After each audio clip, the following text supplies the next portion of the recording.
2026 சட்டமன்ற தேர்தலுக்காக பொது சின்னம் கோரி தேர்தல் ஆணையத்தை நாடுகிறது தாவேக. அந்த அண்மை செய்தியை பார்த்து வருகிறோம். பொது சின்னம் அளிக்க மனு அளித்திருக்கிறது தாவேக.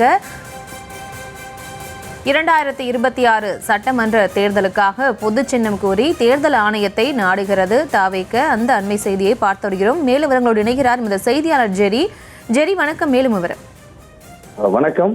சட்டப்பேரவை தேர்தலுக்காக 5 சின்னங்களை தமிழக வெற்றி கழகத்தில் விஜய் தேர்வு செய்வதாக தகவல்கள் வெளியாகி இருந்தன. இந்த நிலையில்தான் தேர்தல் ஆணையத்தை நாடுவதற்கான பணிகளை மேற்கொள்வதற்காக தமிழக வெற்றி கழகத்தினுடைய தேர்தல் மேலாண்மை பொதுச் செயலர் ஆதவ் அர்ஜுனா டெல்லி புறப்பட இருப்பதாக தகவல்கள் கிடைக்கப்பட்டிருக்கிறது. 2026 சட்டமன்ற தேர்தல் நடைபெற இன்னும் சில மாதங்களே எஞ்சியுள்ள நிலையில் திமுக, அதிமுக உள்ளிட்ட பெரிய கட்சிகள் தீவிர அரசியலில் ஈடுபட்டு வருகின்றன. அந்த வகையில் வரும் சட்டமன்ற தேர்தலை இலக்காக கொண்டு கட்சி தொடங்கிய விஜய் தமிழ்நாடு முழுவதும் மாவட்ட வாரியாக சுற்றுப்பயணம் மேற்கொண்டு வந்தார். அதன்படி கடந்த செப்டம்பர் 27 சனிக்கிழமை கரூர் மாவட்டத்தில் பரப்புரை மேற்கொண்ட போது கூட்ட நெரிசலில் சிக்கி 41 பேர் உயிரிழந்த விவகாரம் தமிழகம் முழுவதும் பெரும் அதிர்வலைகளை ஏற்படுத்தியது. மேலும் கரூர் சம்பவத்துக்கு பிறகு விஜய் தனது அரசியல் செயல்பாடுகளில் மௌனம் காத்து வந்தார். அதன் தொடர்ச்சியாக ஒரு மாதத்திற்கு பிறகு கரூரில் பாதிக்கப்பட்ட குடும்பங்களை சந்தித்த பிறகு தமிழக வெற்றி கழகத்தினுடைய செயல்பாடுகள் வேகம் எடுத்திருக்கிறது என்றே கூறலாம்.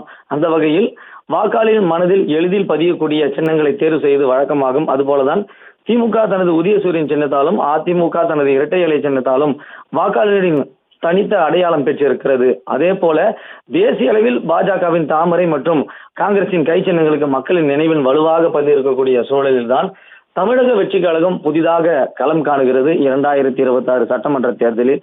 அதுபோல பழைய கட்சிகளினுடைய சின்னம் போல ஒரு சாமானிய மக்களின் மனதில் எளிதில் பதியக்கூடிய வகையில் சின்னம் இருக்க வேண்டும் என்று தமிழக வெற்றி கழகம் கவனம் செலுத்தி வருகிறது. அந்த வகையில் தான் தமிழக வெற்றி கழகம் தேர்வு செய்யப்பட்டுள்ள அந்த கட்சி சின்னங்களை தேர்தல் ஆணையத்திடம் சமர்ப்பிப்பதற்காக பணிகள் மேற்கொள்ளப்பட்டு வருகிறது. இது தொடர்பான வேலைகளை மேற்கொள்வதற்காக தான் தாவேகாவினுடைய தேர்தல் மேலாண்மை பொதுச் செயலாளர் ஆதவ் அர்ஜுனா டெல்லி புறப்பட இருக்கிறார். அதாவது தற்போதைய 16வது சட்டப்பேரவையினுடைய பதவிக்காலம் 2026 மே 10 அன்று முடிவடைகிறது. எனவே தாவேகா தனது பொது சின்னத்துக்கான விண்ணப்பத்தை 2025 நவம்பர் 10 அல்லது அதற்கு பின்னர் தேர்தல் ஆணையத்துக்கு அளிக்கலாம். முதலில் வருபவருக்கே முன்னுரிமை என்ற அடிப்படையில் சின்னம் ஒதுக்கப்படும் என்பது தேர்தல் ஆணைய விதிமுறைகளை குறிப்பிடத்தக்கதாக இருக்கிறது.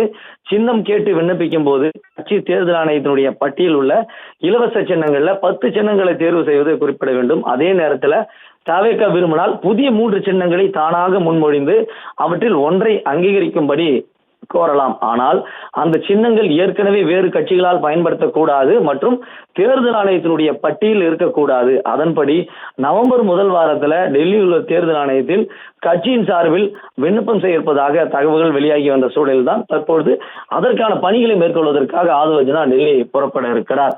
அதாவது தமிழக வெற்றி கழகம் 5 சின்னங்களுக்கு மேல ஆல்ரெடி தேர்வு செய்து வைப்பதாகவும் அதில் முக்கியமாக ஆட்டோ, விசில் போன்ற சின்னங்கள் தேர்வு செய்து வைப்பதாகவும் கூறப்படுகிறது. தமிழக வெற்றி கழக தலைவர் விஜய் தமிழகத்துல ஒரு பிரபலமான நடிகராக இருப்பதால் அவருடைய திரைப்படங்கள்ல அதிகப்படியாக பயன்படுத்தக்கூடிய சின்னங்களாகவும் இருக்கிறது. அதே போல ஆட்டோ வைத்து ஒரு பாடலும் அவர் நடித்திருக்கிறார். இதற்கு முன்பாக ஆட்டோ என்பது தமிழகத்திலும் அதே திரைப்படத்தின் துறை வாயிலாகவும் அறியப்பட்ட ஒரு சின்னமாகவும் இருக்கிறது. எனவே மக்கள் மனதில் எளிதில் பதியக்கூடிய சின்னங்களாக தேர்வு செய்யப்பட்டு தேர்தல் ஆணையத்தை நாட இருப்பதாகவும் தகவல்கள் வெளியாகி இருக்கிறது.